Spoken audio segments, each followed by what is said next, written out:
Hi everyone. Gosh, it's good to see you here. Thank you for visiting the farm.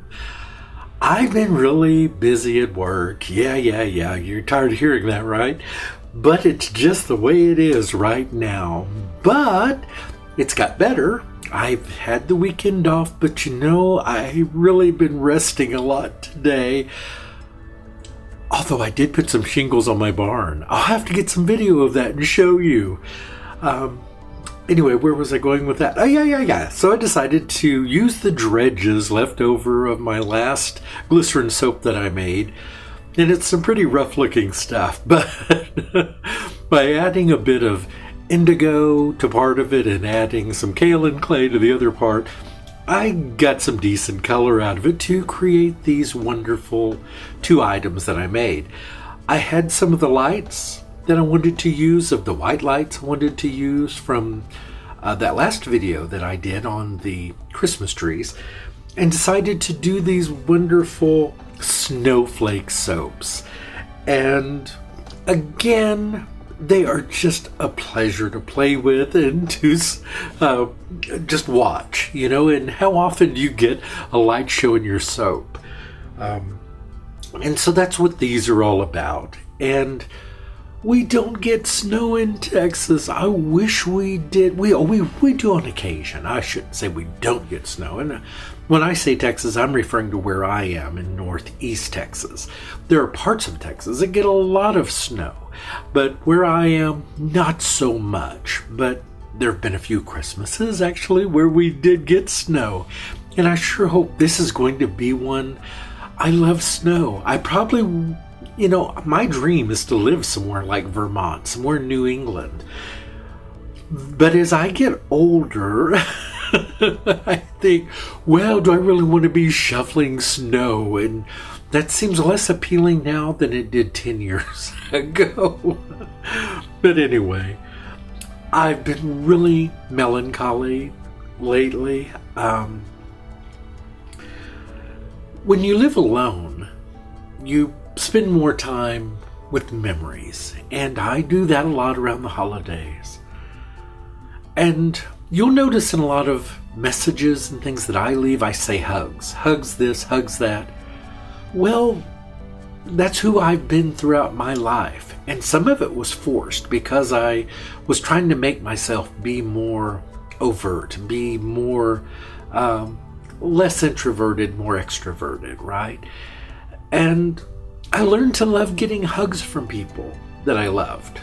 Well, all those people are gone now. And when someone dies, we feel sorry for ourselves a lot. And that's not a bad thing. There are people who will say things like, don't feel sorry for yourself.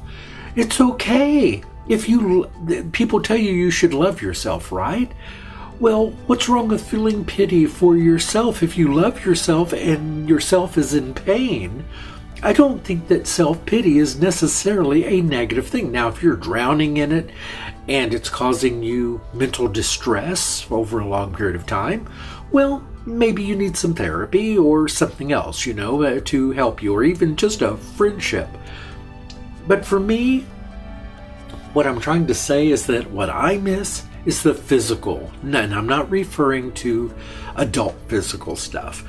That's another discussion between friends, very close friends, to talk about. No, I'm referring to things like a simple touch, of a hand, a hug, those sort of things. And during these holidays, what I would ask of each of you, your gift to me, would be for you to hug someone, to tell someone how you feel about them, touch their hand and let them know that you're there for them. Even people that we live with sometimes, the physical aspect of those relationships can dim a bit over time. Or perhaps we've been in a fight with someone that we love.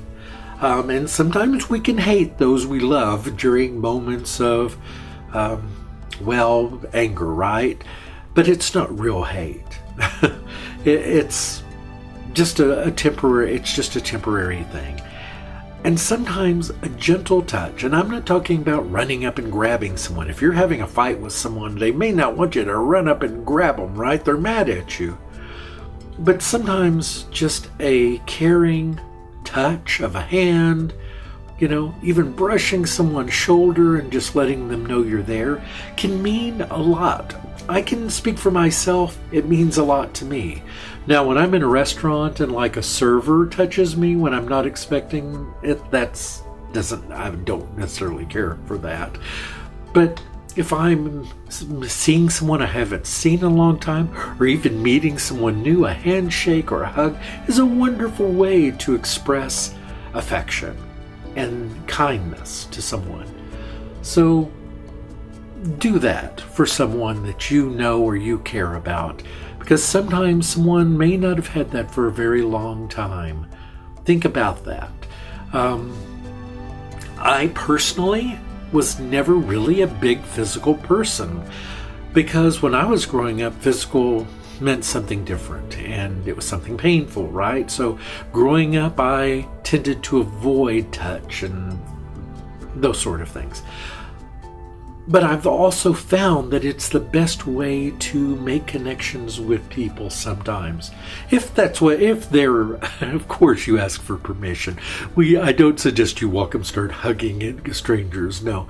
Always get permission, because these people may have been through something traumatic themselves and find that rather repulsive even. It's not you they're repulsed by perhaps, but by the touching. So, we always want to make sure that it's okay. Why am I going off on this instead of talking about soaping? I don't know. I just thought it was something I wanted to talk about.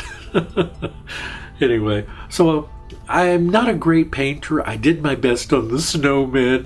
Well, I didn't do my best. I shouldn't say I did my best, but I did what I was capable of in that moment when I was painting these with just some of the soap again. This soap, I had remelted it 2 or 3 times, so it was starting to get gummy, and when you make your own melt and pour, it's not quite as forgiving as that store-bought stuff with the propylene glycol and the other ingredients in it, which make it clear and make it flow so easily.